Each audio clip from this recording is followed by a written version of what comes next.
కథ పేరు ఉప్పు.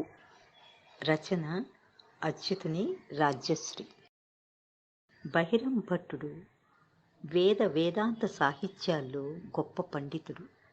కర్మకాండల్లో మేటి. భారతదేశమంతా అతని పాండితీ ప్రకర్ష వైదుష్యం మల్లెపూల పరిమళంలా వ్యాపించింది. ఆబాల గోపాలం తరుగుల్మాలు కూడా ఆ వైదుష్యానికి తలలూపేవారే. అతని నిర్ణయాన్ని అంతిమ శాసనంగా అంతా భావించి గొప్పగా గౌరవించేవారు. ఆ రోజు మధ్యాహ్నం సంధ్యా సమయం అయిపోయిన తర్వాత సంధ్యను ముగించి ఊర్ధ్వబాహుడై సూర్యోపాసన చేస్తున్నాడు. భానుని బంగారు తీక్ష్ణ కిరణాలు అతని శరీరంపై చురుక్కున మెరుస్తూ చురుక్కుమనిపిస్తున్నాయి. ఆ చెమక్కు చురుక్కులు మస్తకంపై ఊర్ధ్వ పుండాలు, కంఠంలో తులసి మాలలతో తేజోవంతంగా వెలిగిపోతున్నాడు. ఇల్లు చేరిన అతనికి భార్య చిరునవ్వుతో స్వాగతం పలికింది. ఆమె నవ్వు సమ్మోహనంగా ఉంది. పాకశాలలో భగవతి అన్నపూర్ణ స్మరణ కావించి శ్రీమన్నారాయణునికి నైవేద్యం సమర్పించి భోజనానికి ఉపక్రమించాడు. మొదటి పుంత నోట్లో పెట్టుకోగానే భార్య చేసిన తప్పిదం తెలిసింది. ఉప్పు వేయటం మర్చిపోయింది. ఆమెతో నవ్వుతూ అన్నాడు, ఏ మళ్ళీ కూరలో ఉప్పు వేయటం మర్చిపోయావు కదూ? ఇలాంటి చప్పిడి కూడా దేవుడికి కూడా పెడుతున్నావా అని అడిగాడు. భర్త కోపం గ్రహించిందామె.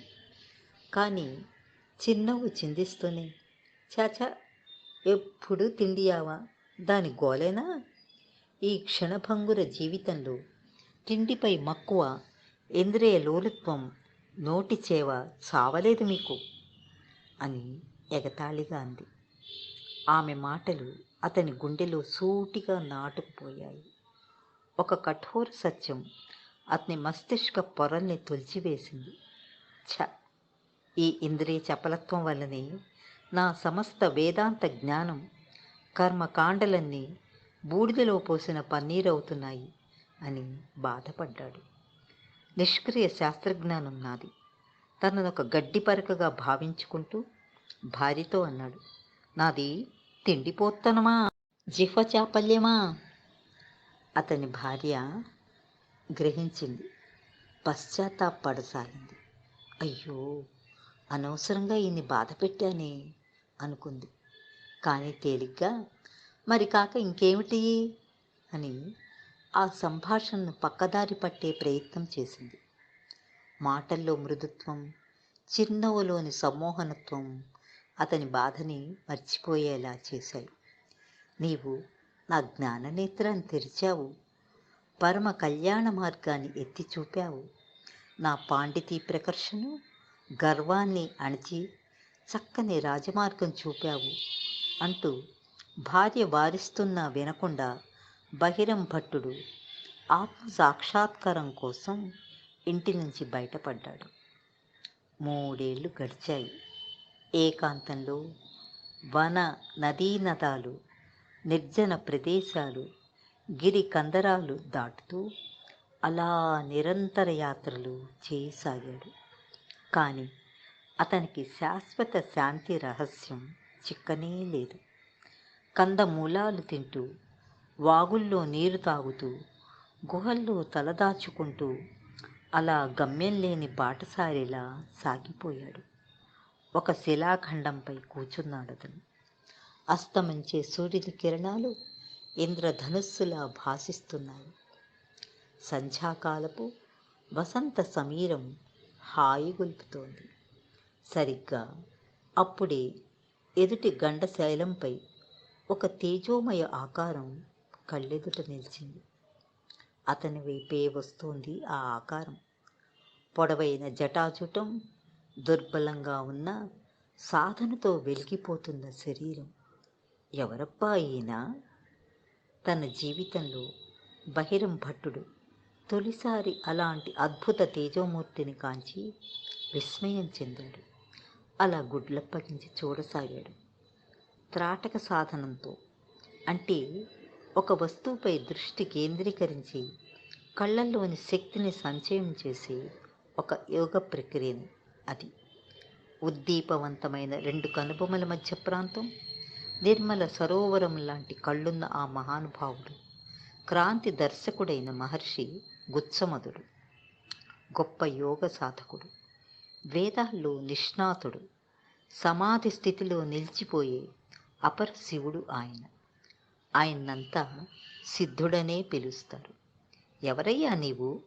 అడిగాడు మహాత్ముడు. నేనా? ఆ యోగి దృష్టిని ఎదుర్కోలేక కళ్ళు నేలవాల్చాడు భట్టు. మందస్వరంతో అన్నాడు, షట్శాస్త్రాలు చదివిన వాణ్ణి. నా పేరు బహిరం భట్టు. ఏంటి, నీవు షట్శాస్త్ర పారంగతుడివా? మరి ఇలా? అవును యోగివర్య, కాస్త అహంకారంతో అన్నాడు. నాకు ఆలోకనం కావాలి, ఆత్మ సాక్షాత్కారం కావాలి. దానికై నేను ఇలా తిరగాడుతున్నా. ఈ ప్రపంచం నాకు అంతగా రుచించదు. జగన్నాథునితో నాకు పరిచయం లేదు. ఉభయ భ్రష్టుణ్ణి అయ్యాను. నాకు దారి చూపండి. నేను, నా భార్య, పురజనుల్ని అందరినీ విడిచివచ్చాను. నన్ను నిరాశపరచకండి. ఆత్మసాక్షాత్కారమా? సిద్ధయోగి స్వరంలో వెండి మువ్వలు మోగిన శబ్దం వినపడింది. అంటే భగవత్ సాన్నిధ్య మార్గం, షట్శాస్త్ర పారంగతుడా? తప్పక నీకు లభిస్తుంది.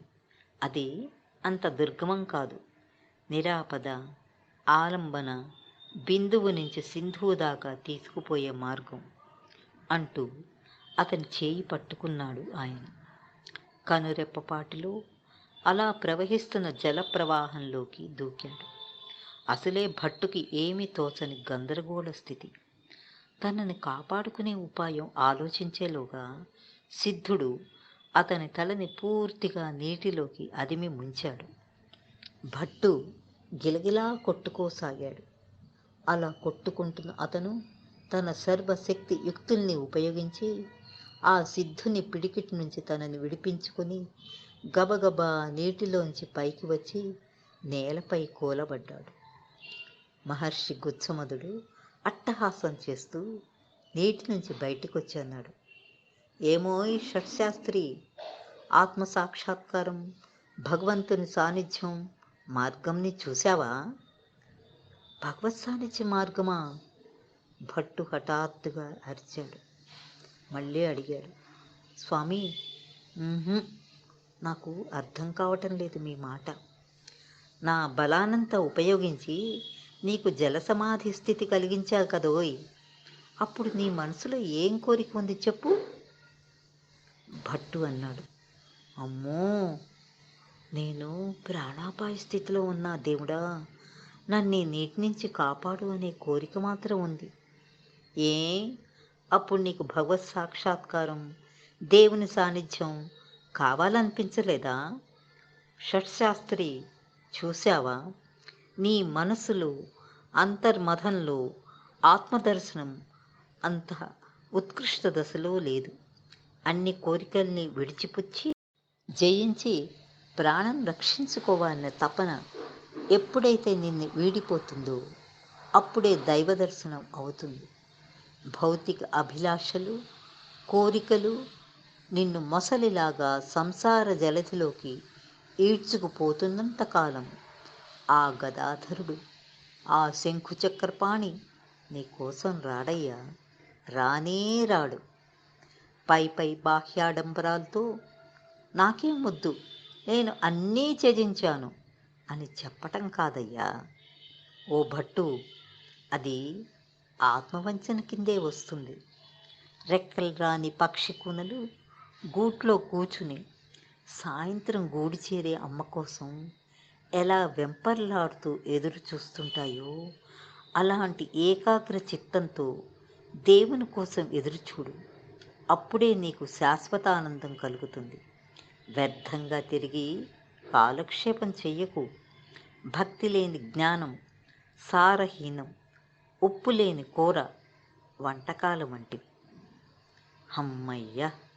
బిందువు నుంచి సింధువుకెళ్ళే మార్గం దొరికిందని సంబరపడ్డాడు బహిరంభట్.